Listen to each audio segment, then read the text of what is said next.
What these people suddenly came to realize was that because of their sin, and because of God's view of sin, God was withholding His presence from them, and was telling them to go up to the land of Canaan without Him, sending an angel, but He wasn't going to come.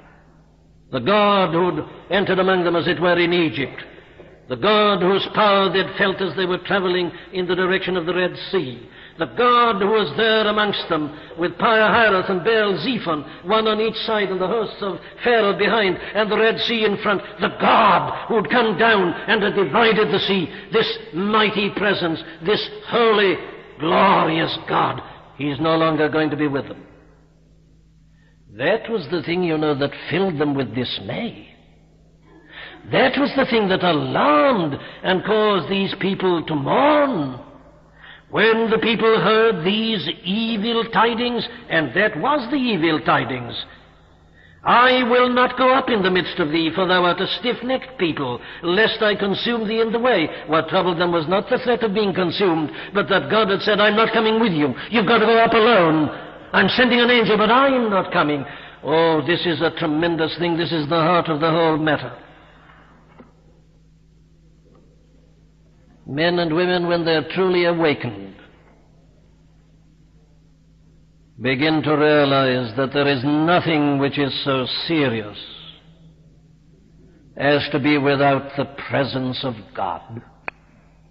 Do you get its full force? God was sending them to the promised land. God was saying, go up. I've promised you the land of Canaan. I'm going to give it you. You shall go to the land flowing with milk and honey. I'll send my angel before you to destroy these enemies, these Amorites, these Hittites, Perizzites, Canaanites, Hivites, and Jebusites. Go along. Go up to your promised land. I've brought you out of the captivity of Egypt. I'm sending you on. Go ahead. Lead them, Moses. I'll send an angel with you. And the people said, no. If you're not coming with us, we don't want to go. Now that's the essence of spiritual understanding. And that's the thing, my dear friends, that you and I have got to come to. You see, here were a people who suddenly awakened, came to this tremendous, profound realization that to be given every other blessing is of no value if God isn't with you. What's the value of Canaan? What's the value of milk and honey? What's the value of having possessions if you are not with us? They saw that the realization of the presence of God, having His fellowship and company, was infinitely more important than everything else. Need I apply this to the church today? You can have successes over your enemies, without this great realization of God in the midst. Oh, yes. There are angels who can do that for us. Destroy certain of our enemies. Take us to the land. We're in Canaan. We've got the milk and honey. Yes, everything seems to be all right. There's an appalling verse in Psalm 106 where we are told to the children of Israel, God granted them their requests, but sent leanness into their souls.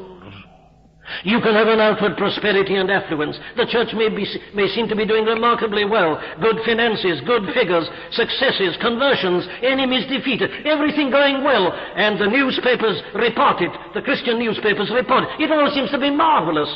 But the appalling question I ask is this: is God in the midst? Is He really amongst us? Are we aware, as we should be, of His glorious presence? That's the thing that got these people. And what they said, in effect, was, Canaan's no use to us. Milk and honey are of no value. We're not interested in these enemies. We want you.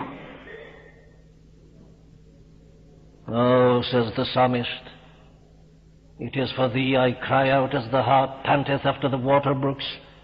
So panteth my soul after thee, O God. He's not after blessings, he's after God, the living God. Yes, says Paul, oh, I've been a successful evangelist, I've done so much, but oh, I'm not satisfied, that I might know Him and the power of His resurrection and the fellowship of His sufferings. No, they said, we can't go on. Without you, the presence of God is essential. They came to that realization. And as I say, their realization was that no outward prosperity and no type of success can compensate for the absence of God.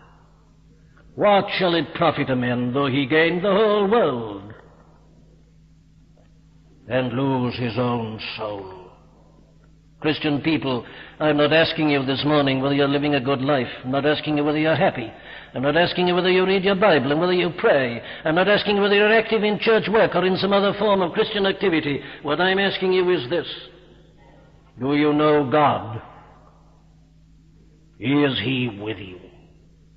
Is He in your life? Is He in the camp? Or are you traveling on with God, as it were, somewhere in the distance, given strength and power by His angel and by His leader and so on? But the question is, what of you in your personal relationship and your personal dealings?